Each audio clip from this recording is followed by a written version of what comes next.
Hello বন্ধুরা, আজকে করব কাঁচা কলার ভর্তা। এই রেসিপি স্পেশালি যারা ডায়াবেটিক তাদের জন্য। সব থেকে প্রথমে আমি নিলাম দুটো কাঁচা কলা।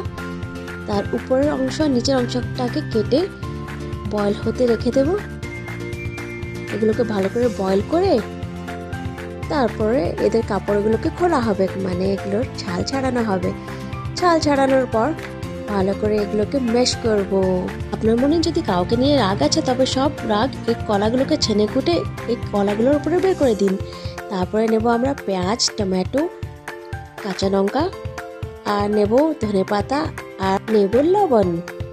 তারপরে আস্তে আস্তে সব ইনগ্রিডিয়েন্টসগুলোকে মিক্স করে বানিয়ে নেব আজকের রেসিপি কাঁচা কলার ভর্তা। আপনারা চাইলে এতে লেবুর রসও দিতে পারেন।